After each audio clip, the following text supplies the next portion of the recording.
Good day mga boss. Eto ngang Magnolia Pambansang Manok head coach na si L.A. Tenorio hindi nga po masaya sa ipinapakita ng kanyang kupunan. Dalawang sunod na nga po na pagkatalo ang kanilang nagamit o nakamit.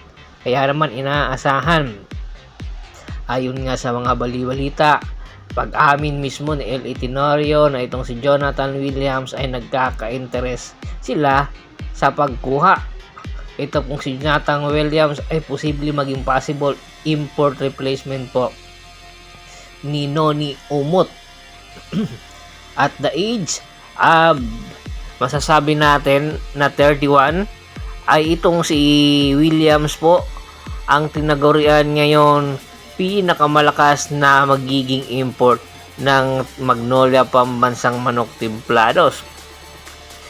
Nung nakapaglaro ito dati sa PBA sa 2023 to 2024 season Commissioner's Cup para sa Phoenix Fuel Masters. Muntik na po madala ni Williams ang Phoenix Fuel Masters papunta sa finals. Kanya lang kulang sa supporting cast kaya hindi natuloy ang pagbabalik o ang pagkuha ng Phoenix Fuel Masters sa kampyonato. Kaya ngayon pa lang inaasahan na kung posible nga pong pakawalan na ng London ito kung si Jonathan Williams ay posibleng unang makikipag-negotiate dito ay ang Magnolia Pambansang Manok Templados. Ito naman talaga ang number 1 na plano nila. Kaya mayroon tsansa na posibleng maglaro itong si Jonathan Williams sa PBA, doon yan sa Magnolia Pambansang Manok Templados. Kaya aabangan natin na ang mangyayaring negotiation between Jonathan Williams at ng Magnolia. Remember, 2023-2024 best import po itong si Williams na kung saan tinalo nga niya bilang best import si Justin Brownlee. Kaya hindi basta-basta pipitsugin ang import na ito dahil ang credential hindi matatawaran dahil dito sa Pilipinas napakaganda ng kanyang ipinakita. Samantala, etong si L.A. Tenorio naghahanap din ng mga additional player na masasabi makakatulong nga po sa team. Ayon nga sa isang ulat, itong si Michael Miranda ay inilagay na sa pre-agent market itong NLEX Road Warriors. Hindi na nga po pinaglaro pa, sa halip ay binigyan ng pagkakataon na pumirma sa ibang kupunan para nang sa ganon ay mayroon pa silang tsansa na magpakitang gilas, hindi man sa mga kupunan doon kundi sa PBA. Eto nga ang ganda ng mga addition nitong Magnolia Pambansang Manok Templados kung sakaling ang makuha nila itong si Michael Miranda. Isa po ito sa magiging modern big man ng Magnolia.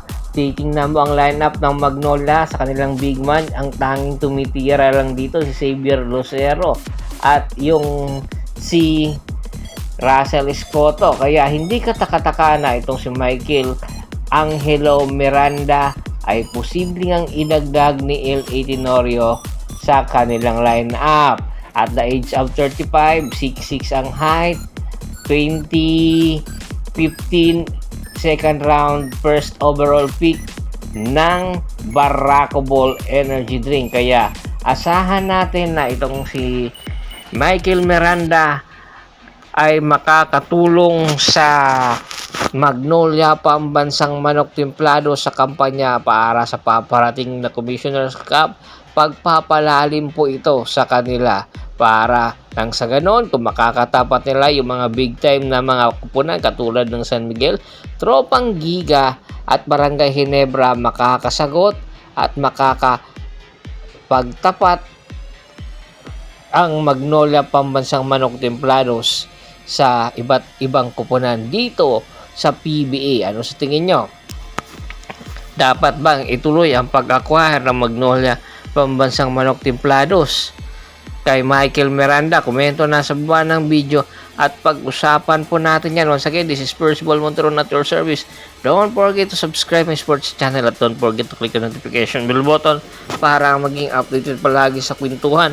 At bago pa natin tapusin ang ating kwentuhan, shout out muna tayo sa mga solid na followers na laging sumusuporta sa atin. Kay Kagawad Katsakin Dukusin ng Hagonoy, Bulacan, Anthony Laki Alon at sa Laki Alon family, Peter Binavides, Arlene Trino 1448, Jerome Sideño, Joe Kitty, si Mr. Yornel Belches. Marami pong salamat sa walang sawa niyong pagsuporta. Pakibisita na rin po ng Facebook fanpage ko na Hapres PH, Pulgoso, Bostor para po sa mga karagdagang sport balita. Maraming salamat po.